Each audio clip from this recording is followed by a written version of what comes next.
get a good night of sleep? Can it get better? Will it get better? You know that feeling when you wake up from a very intense dream? Well, let's discuss this. That feeling when you wake up when you thought you drowned, or when you're free falling off of a building. Let's discuss vivid dreams and ways you can prevent them and treat them as well. First, if you've ever woken from a dream feeling as if it were real and remembering every detail, then you've probably had a vivid dream. Vivid dreams sometimes include pleasant or meaningful experiences like soaring through the sky or conversing with a deceased loved one. Opposing to that, they can also be nightmares marked by unpleasant or disturbing content such as falling or being chased, or even things such as drowning. So let's break this up into three categories since I just described what vivid dreams are or even nightmares. Let's break this down into causes, prevention, and treatment. And two, remember, the reason why we're doing this in regards to vivid dreams and nightmares is because a lot of times, unfortunately, vivid dreams for some people can be reported as being worse than nightmares because of just the vividness of them. But once again, vivid dreams are not nightmares, but there are vivid nightmares as well. But I just want to do these together because it happens during the same time of sleep during your REM cycles toward the end as well, which we won't get into. But let's go ahead and jump right on into this because during the summers as well, there can be increases in nightmares, as well as the winter as well. But let's go ahead and jump right on into this. So causes of some of these vivid dreams, nightmares. First, sleep disruptions, obviously. Sleep disruptions, sleep deprivation or lack of sleep, not getting enough sleep, or working too much, which can go even with stress. Stress is going to be a big one that I'm going to connect with something in a second. Stress and trauma causes. And a lot of times when it comes to nightmares as well, I'll go and say this, depending on how your emotional response is to whatever stressful or traumatic situation you are going through, can play a big part in your vivid dreams or nightmares. Your present emotional state, which once again, how are you dealing with these emotional responses or stressful situations in the present? Is it taking over your life? Are you feeling during the day fight or flight response reactions? That can play a part as well in potentially having nightmares, or even if you're not feeling like you're sleeping enough. Trauma, PTSD. So if you haven't addressed that and you have a history of trauma or PTSD, that can come at any time. And that's sometimes why PTSD can be very scary for some, is because a lot of times somebody will go through a traumatic situation and in the moment they think they're fine, but then 5-10 years down the line it hits them all at once. And it can be triggered by the littlest thing sometimes. So history of PTSD. As well, I went ahead and put on here mental health conditions. So things such as anxiety, depression, you name it. Schizophrenia, schizoaffective disorder can definitely play a part in not sleeping well. Meds, which we'll cover in a little bit as well, which we'll talk about. There are specific medications that can cause problems with sleep. Drug use, so street drug use. So if you're using things such as stimulants late at night, that can cause problems sleeping. Or if you're abruptly stopping something or getting off of something even, which is obviously good to get off something like methamphetamine or whatnot, something like that, you can have, you haven't slept in a while, you can be in bed for multiple days and having really intense vivid dreams, and down the line as well having very vivid dreams of using again. And this is stop or starting drug use. Also melatonin. Interestingly enough, melatonin you can get over the counter that is supposed to help with insomnia, but unfortunately a lot of times people take too much of it because you build a tolerance quickly, which can actually cause nightmares. And then pregnancy, of course, as well, potentially in the third, because of the hormone changes in general, which is normal, but in particular the third trimester during pregnancy, there's a lot more chances of developing things such as nightmares, and that's normal getting close to the end of your term, and as well as just delivering the baby, which can sometimes cause things such as postpartum depression, which you can have nightmares as well from. But pregnancy it's normal to have some sleep disturbances due to the differences in your hormone levels. So that's the causes.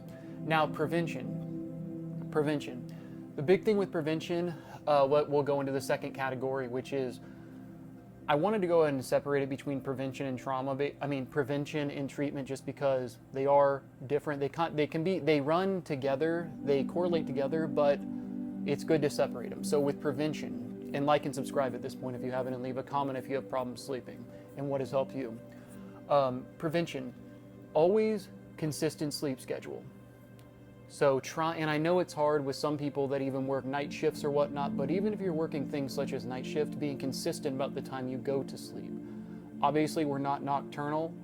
It'd be ideal to be on a day shift routine, or if you're working 12 hours, you want to be consistent at the time you're going to bed, which I even know for me, for example, that's hard to do, even working day shift, having to be there by 7 in the morning, working 12 hours trying to get stuff done after shifts, it can be hard. But being consistent, so like with me, I try to be in bed each night by 10:30, and I try to be in it on the dot, so on and so forth. Also, a big thing is reducing stress, which this is with prevention, so exercise and diet. Exercise is huge, and I'll talk about this, not eating too close to bed, diet as well. Also, if you're eating a lot before bed, that can also it can cause problems with your sleep. Which can result in things such as nightmares as well. Taking 30 minutes to relax before bed, and I write this because 30 minutes before bed, put your phone away. If you want to do anything, read a book. Because reducing that stimulus, especially in the form of your phone or even just like technology, a lot of times you're not actually, yes, you're absorbing information, but it's not good at activating a lot of the parts of your brain that can actually stimulate your sleep cycle as well, compared to reading, which can help a lot more with sleep before bed, and it helps with imagination a lot more, which can help you sleep.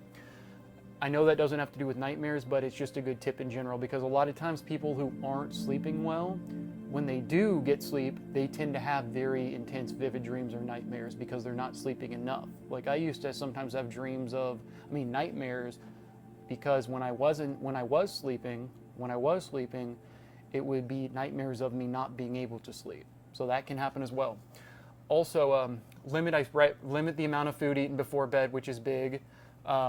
General rule for me is trying not to eat at least an hour and a half to 2 hours before bed, but if I am hungry, like after a long shift, eating a snack. Because if I eat a full meal, your stomach can be considered your second brain, and if you're having to go through that digestion later at night, just starting the process again, that can play a part in your sleep cycles as well. And not stopping your meds abruptly as well, which can cause sleep issues. And with this, what I mean by this is there are medications that if you're stopping abruptly, like antidepressants, benzos, anxiety meds, even things such as melatonin, you should always talk to your doctor first, because if you stop something abruptly, a lot of times it can cause that rebound effect, which can mess with your sleep and cause nightmares. So let's say you're taking a medication like Prazosin for nightmares, and it's kind of worked, kind of hasn't. You've been taking that for a while, you stop it abruptly because you don't feel like it's doing anything, that can cause really intense nightmares and flare-ups of even sometimes if you have a history of PTSD and stuff. Also, things I'll just say now, such as high blood pressure medications. For example, let's say you've got a history of high blood pressure and whatnot, but it's making you really tired during the day. If you stop that abruptly, a lot of times that can cause sleep issues, raise your high blood pressure again, and also cause problems with nightmares or even vivid dreams. So just be very cautious to always talk to your doctors if you are starting or stopping meds abruptly. Typically, the way to go about it would be to go on a taper, a lot of times on medications. Now, another big thing, treatment. So that was prevention, now treatment. First and foremost, if you can, which I know everyone can't because going to the doctor is expensive for anyone, even if you have insurance. Seek therapy if you can. Address that trauma if you can. If you have things like right here, a potential underlying medical or psych issue, if you can get that addressed. For example, let's say you have sleep apnea and you're not getting enough oxygen through your body. That can cause problems sleeping, that can cause nightmares as well. Although sometimes when somebody first starts a CPAP, when they wake up, they can have panic attacks because they don't realize the equipment they're using, and that can cause nightmares. But getting those medical and psych issues addressed can really help as well, because there are medications that can help with those nightmares and sleeping issues. Also medications, so things such as olanzapine or Zyprexa or Prazosin or Minipress, melatonin, and things such as like low-dose benzos or like those sleep aids you can buy over the counter. Those as well can help with sleep. I will advise with those to give them a little bit of time to work and not raise your dose really quickly, because you can form a tolerance to them, which can cause rebound issues with your sleeping and nightmares. And real quick again, why put vivid dreams in with nightmares? It's because a lot of times vivid dreams can be very, very intense, even if it's not a nightmare, because it feels sometimes more real than reality. So that's why I put them together, and it happens during the same time of your sleep cycle. Also, again, addressing the stressful situation that is in your past, such as PTSD or even the current stressor. And I put on here again, so this is really important. If you're taking an over-the-counter supplement, in particular like melatonin, and you've been taking it for a while and you've been raising your dose and you've noticed it's been causing nightmares and you've had problems sleeping or very vivid dreams, if you stop it abruptly, it can cause even more intense dreams or more intense vivid dreams and nightmares and cause problems sleeping. So always be aware of that. Always try to taper off it a little bit if you can, and always talk to your doctor if you can. That is your daily dose of mental health. Leave a comment if you've had any just vivid dreams or nightmares that you've had problems with in the past. Leave a comment, like, subscribe. That is your daily dose of mental health. I don't know what the next topic will be, but it'll obviously be something mental health related in some form. I love you all. I appreciate all the support, all the new subscribers. That's what it's about, helping people who have mental health problems and just addressing it and reducing that stigma. Like and subscribe.